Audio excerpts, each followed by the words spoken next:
Have you ever thought about what it means to be missed so deeply that your absence speaks louder than your presence ever could? Picture someone sitting in a crowded room, yet all they can think is, what would you say in this moment? This isn't a tactic. It's not a psychological trick. It's the quiet power of a life lived with purpose and then walked away from. Now imagine this, you're not even there.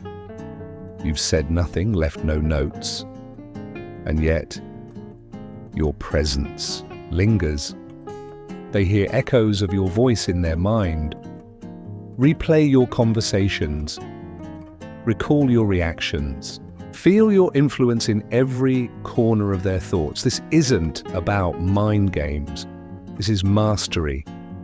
Mastery over yourself, over how you walk into a room, and more importantly, how you walk away. What if I told you that this kind of lasting impression, this unforgettable presence, is not something new, but rooted in an ancient philosophy that's taught humans how to master the mind for thousands of years? Today, we'll dive deep into the timeless principles of Stoicism, the keys to becoming someone who naturally lingers in others' minds long after you've gone. We're not chasing attention here. We're talking about becoming a person of deep impact, anchored in calmness, guided by virtue, and fueled by inner strength. The Stoics, Marcus Aurelius, Seneca, Epictetus, they figured it out. They knew the secret to being unforgettable lies not in how often you're around, but in who you are when you're there, and more importantly, what you leave behind when you go. In this video, I'll walk you through 10 core Stoic skills. Master these and not only will your life transform, you'll become the kind of person people think about long after you've left the room. By the end, you won't need to chase admiration. You'll embody it through how you live, how you speak, and how you choose to disappear. And if you value this kind of depth, hit the subscribe button. It's free, and it means the world to us. You won't want to miss a moment of this video because every Stoic skill we cover today will bring you one step closer to becoming truly unforgettable. Now picture this. You're in a heated argument. Emotions are flying. Everyone expects you to snap. But instead, as we hinted in the previous part, when you're the one who brings stillness into the chaos, you don't just maintain control, you become unforgettable. People start wondering, how did they stay so calm? Why? Weren't they angry like everyone else? These questions linger because they rarely see such restraint, such quiet power. Seneca said it best, you have power over your anger if you choose to control it. It doesn't mean you never feel angry, it means you decide how to react. You don't suppress your feelings, you master them. And here's the beauty of it. When you control your reaction, you often gain control over the entire situation. You shift the mood from chaos to calm. That kind of presence isn't just powerful, it's magnetic.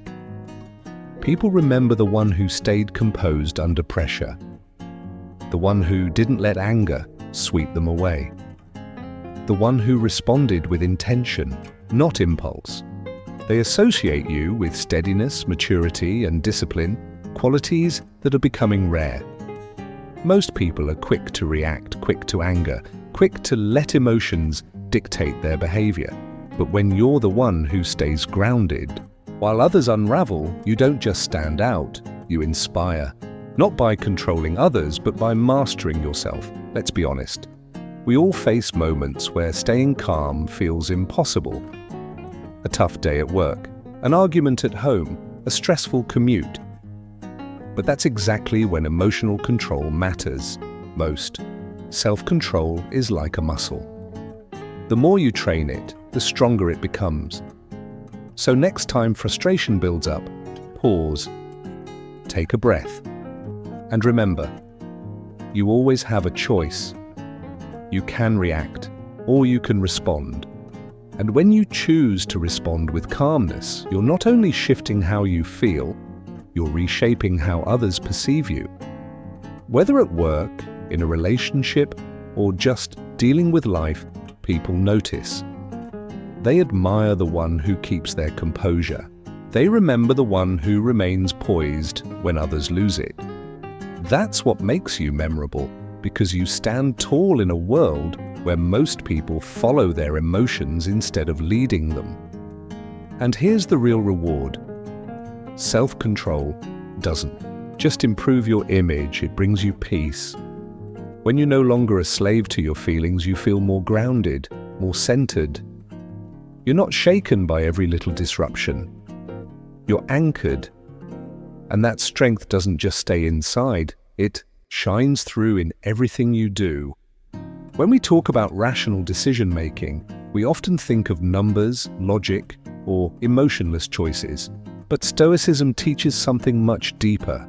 Continuing from where we left off, once you've learned to master your emotions, you naturally begin to make better decisions, especially under pressure.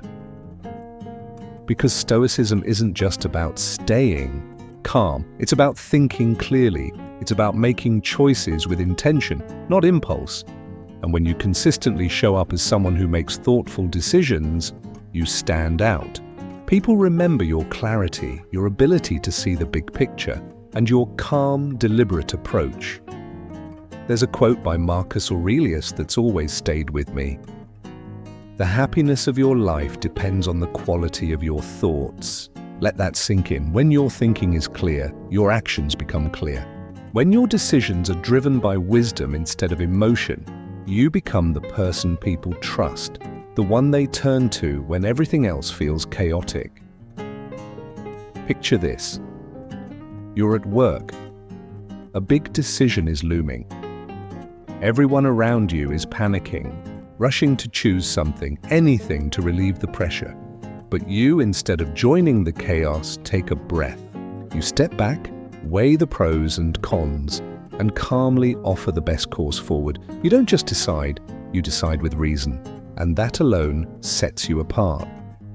Soon, people begin to see you as someone dependable, someone whose judgment can be counted on, not because you're always right, but because you always think before acting. And that's a rare quality people quietly admire. Now think about your personal life. How often do we make decisions based on fleeting emotions, whether it's reacting to conflict, making major financial moves, or simply choosing how to spend our free time? Emotions tend to take the wheel. But when you start applying Stoic reasoning, you strip away a lot of unnecessary stress and drama. You don't react from fear, frustration, or confusion. You respond from understanding, from calm, from strength. Imagine being the person who doesn't get swept up in tension, who pauses, who thinks. That's the kind of presence people never forget, and it's powerful because in those moments, others begin to ask themselves, what would they do in this situation? You're no longer just making decisions for you. You're becoming a model, the voice of reason when others are overwhelmed. Here's the truth. The Stoics never said you should ignore your emotions. They said acknowledge them, understand them, but don't let them take the wheel. Feel what you feel, but make your decisions in service of your greater well-being. In the previous section, we explored how rational decision-making doesn't just benefit you, it elevates everyone around you. And over time, this doesn't just earn you respect, it makes you a source of influence. Epictetus said it best. It's not what happens to you, but how you react to it that matters. This is the very essence of Stoic thinking. Own your response. Don't be swept away by whatever emotion screams the loudest. Choose a reaction that reflects your values, not your impulses. And here's the truth. When you consistently make wise choices, everyone benefits. In your job, your relationships, even your casual interactions, people begin to see you as someone who handles pressure, who doesn't jump into things or act impulsively. That kind of presence is rare, and once people find it, they remember it. The impact of rational thinking ripples outward. You become someone others seek out for advice. Someone whose perspective brings calm in the chaos. You become not just memorable, but invaluable, because people don't forget those who helped them see clearly. They remember who guided them toward better decisions. This ability doesn't just help you survive challenges, it helps you thrive through them. Resilience, the ability to rise again after falling, is one of Stoicism's core teachings. But in Stoicism, resilience isn't just a trait, it's a lifestyle. It's about facing adversity head-on, not with bitterness but with strength and grace. And here's the truth. People remember how you handled the storm. They remember the one who didn't quit, the one who kept walking, even when the path got steep. That's unforgettable. Adversity takes many forms: losing a job, a broken relationship, a personal setback that shakes your foundation. Most people get stuck when facing these moments. They dwell, they let the situation define them, they struggle to move on. But Stoicism teaches something radically different. It tells us adversity is not the end, it's the opening. Seneca said, "A gem cannot be polished without friction, nor a man perfected without trials." In other words, hardship is what refines you. It sculpts your character, it builds your core. Imagine this. You're going through a tough time. Maybe you just received terrible news, or a major project you've poured your heart into has completely collapsed. Most people would let that weight pull them down. Some might even give up. But you, picking up from before, when you embrace adversity as a stepping stone, every setback becomes part of your transformation into something greater. Resilience begins with something simple, a deep breath, a quiet reminder that this is just another challenge and a decision to keep going. You don't let adversity define who you are. Instead, you use it as fuel to grow. And when others see that, it leaves a mark. They ask themselves, how did they stay so strong through it all? Being resilient doesn't mean pretending everything is fine when it's not. It means facing the truth of your struggle while still choosing to move forward. And here's the thing, people are watching. They notice how you react when life doesn't go your way. Do you fall apart, or do you rise, even if it's just one small step at a time? The way you handle adversity becomes part of your personal narrative, and people remember those who didn't back down. That kind of quiet strength stays with them. Think of the most inspiring people you know. Chances are they didn't have an easy path. They faced setbacks, heartbreaks, failures. But what set them apart was how they responded. They didn't let the struggle stop them, they let it shape them.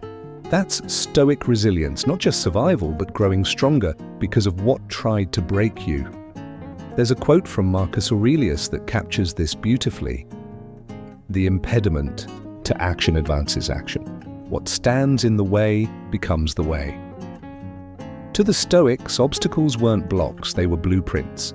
Every hardship is an opportunity to rise, to sharpen your thinking and strengthen your soul. And when you embrace this mindset, you're not just weathering life's storms.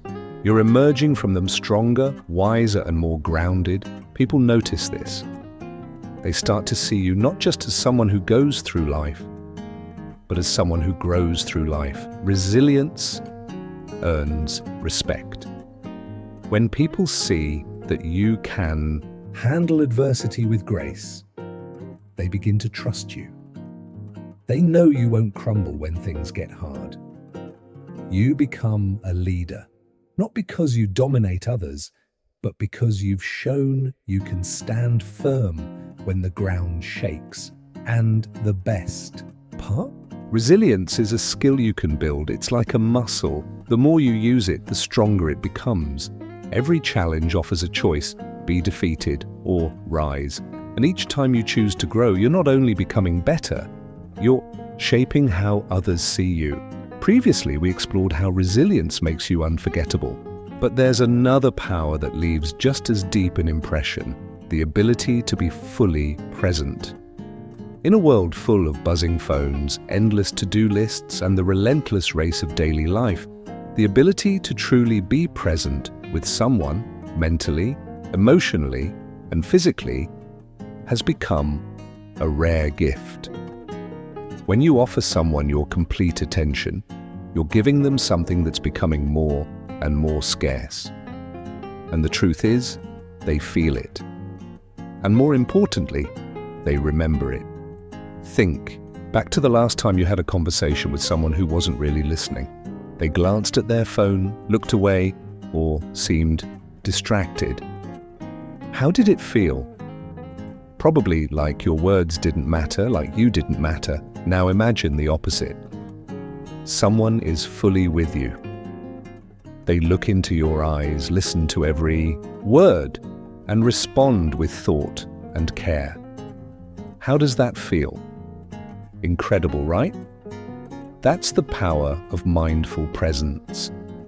The kind of presence that makes others feel valued, seen, and heard. And that feeling sticks with them long after the conversation is over. Marcus Aurelius once wrote, "When you arise in the morning, think of what a privilege it is to be alive, to think, to enjoy, to love." That's the heart of mindful presence. Appreciating the moment, honoring it with your full attention. When you're truly present with someone, you're not just hearing their words, you're experiencing the moment with them. And in today's fast-paced world where people rush from one task to the next, true presence becomes unforgettable. People notice it because it stands out like sunlight in fog. Here's why mindful presence is a superpower. It builds deep, meaningful connections. People gravitate toward those who make them feel heard and understood. It's not about dominating conversations or impressing anyone. It's about being with them completely, whether it's a friend, a colleague, or a stranger. When you're fully present, you create a space where real connection happens. And those connections? They're what make you unforgettable. And here's the best part. Being present doesn't just benefit the other person, it changes you. When you're truly engaged in the now, you become more connected to life. You're not distracted by mental noise or an overflowing to-do list. You're here, now, fully alive. And that brings a kind of peace that doesn't shout, but it echoes deeply. As we explored earlier, when you're truly present, you don't just create connection, you begin to notice the subtle layers of human experience that often get drowned out in the noise of everyday life. The quiet shift in someone's tone, the way their eyes light up when they talk about something they love, the barely visible change in expression when their mood shifts. Presence allows you to see people more deeply, and that insight strengthens your relationships. That's why the Stoics placed such high value on mindful presence. Epictetus said, "Keep your attention focused entirely on what is truly your own concern, and be clear that what belongs to others is their business." It's a powerful reminder. Don't let your mind drift to yesterday's regrets or tomorrow's worries. Stay here with what's in front of you. When you're fully present with someone, you're not lost in yesterday. You're not anxious about what comes next. You're rooted in this moment. And that alone holds incredible power. Think of life as a series of moments. Each one you show up for fully is one you truly live. And the more you live this way, the more meaningful your interactions become. When people experience that kind, a presence from you, undivided attention, real listening, they want more of it. Why? Because we all long for someone who truly hears us, who isn't lost in their own world. When you become that person, the one who makes people feel seen and understood, you become unforgettable. And the beautiful part is, you don't need a perfect moment to start practicing this. And you can start right now. In any conversation, any task, or even when you're just sitting with yourself, put away distractions, take a deep breath, focus on what's right in front of you. You'll begin to notice more peace, more clarity, and more joy. And you'll naturally begin to create deeper, more authentic bonds with those around you. Now, this doesn't mean you suppress your feelings or act like nothing affects you. It simply means you learn to manage emotions in a way that helps you respond with intention, not reaction. And when you do that, people notice. They remember the person who remained calm, grounded, and composed, even when chaos erupted around them. In a world where emotions often run wild, being the one who stays steady, that's powerful, that's memorable. We've all been there, those moments when someone says something that stings, and before we even realize it, we've snapped, or said something we later regret. It's human. Continuing from the last section, when you've learned to be present, what naturally follows is something just as powerful: emotional regulation. Not by denying what you feel, but by consciously choosing how you express it. As Epictetus wisely said, it's not what happens to you that matters, but how you react to it. That's the core of emotional regulation. It's not about shutting down your emotions, it's about responding with awareness. Think back to a time when someone around you lost control. Maybe it was an argument, a tense work situation, or a moment of frustration. Chances are, their emotional reaction only made things worse, right? Now flip the image. You're in a difficult conversation or under intense pressure, and instead of reacting with frustration or anger, you pause. You take a breath. You gather your thoughts, and then you respond with calm clarity. That moment, it stands out. People remember the person who didn't lose their cool, who didn't let emotions take over, but responded with grace. That's emotional regulation in action, and it creates a lasting impression. But let's be clear, this doesn't mean suppressing emotions. Emotional regulation is about recognizing what you're feeling, being aware when those feelings rise, and then making a conscious choice about how to respond. Imagine being the captain of a ship in a storm. The emotional waves crash all around you, but you keep steering. You don't let the chaos knock you off course. And that's what people notice. They begin to see you as someone who navigates storms, not someone tossed by them. This matters even more in relationships, romantic, professional, or everyday. We all face emotional triggers, disagreements with a partner, tension with a coworker, daily frustrations. But when you can manage your emotions, you become the person others turn to for steadiness. You're not the one escalating arguments. You're the one diffusing them. You help things move forward, while others get stuck in the heat of the moment. That's the kind of emotional intelligence people can't help but admire. And here's the thing. Emotional regulation isn't cold or robotic. It's intentional. It's knowing when to speak and when to pause. It's responding thoughtfully. Even when you're burning inside, Marcus Aurelius put it perfectly. You have power over your mind, not outside events. Realize this, and you will find strength. That's exactly what emotional regulation gives you. The strength to control how you show up, no matter how intense life gets. And here's the best part. The more you practice this, the more others will begin to notice. They'll see you as someone they want to follow, respect, and lean on. And in the final section, we'll wrap up this journey by bringing everything together, the Stoic tools that make you unforgettable, not through noise, but through quiet mastery of the self. Following our previous point, when you master emotional regulation, you don't just earn respect, you become a calm anchor in the middle of life's storms. You become someone others lean on when things get tough. The one who doesn't explode, the one who doesn't panic, but instead stays steady, grounded, and clear-headed. And let's be honest, who doesn't want to be around someone like that? We all crave stability. someone who won't lose it when things go wrong, someone who can keep their composure and help others do the same. When people experience that from you, they start to associate you with clarity, stability, and calm under pressure. And even long after the stressful moment has passed, they remember how you made them feel. But here's the best part. Emotional regulation doesn't just make you impressive to others, it gives you something even better: peace. When you manage your emotions, you're not constantly being tugged in every direction by every inconvenience or irritation. You're not reacting to every slight. You're not getting thrown off by every unexpected twist. Instead, you're centered. You're in control of your own mind, your own actions, your own path. And that gives you a kind of calm confidence that's hard to shake. You stop being a slave to your surroundings. You stop being hijacked by other people's behavior.